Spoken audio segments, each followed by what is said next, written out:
අද අපි කඩල පරිප්පු වලින් වඩේ හදාගන්න හැටි ඉගෙන ගනිමු.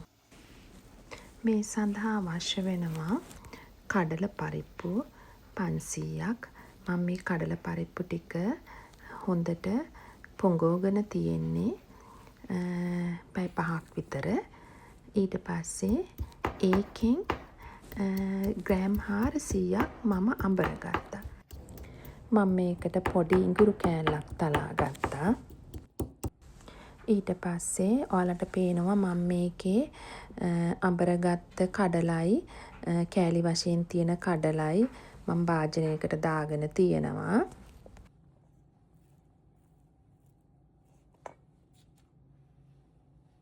මේකට මම රතු ලූණු, අමු මිරිස්, කරපිංචා ඒ වගේම ඉඟුරු ටික මේ කඩලයකට දාලා මිශ්‍ර කරගන්නවා.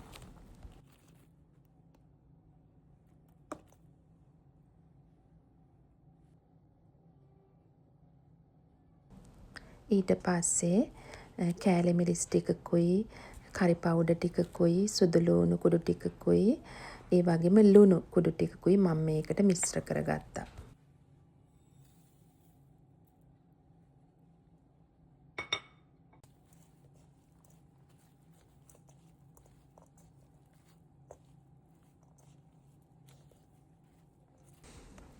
මේකට තව හොඳ රසයක් එන්නට මම මේ පෙනෙන මේ වේලිච්ච ඉස්සෝ ටිකකුත් එකතු කරගත්තා.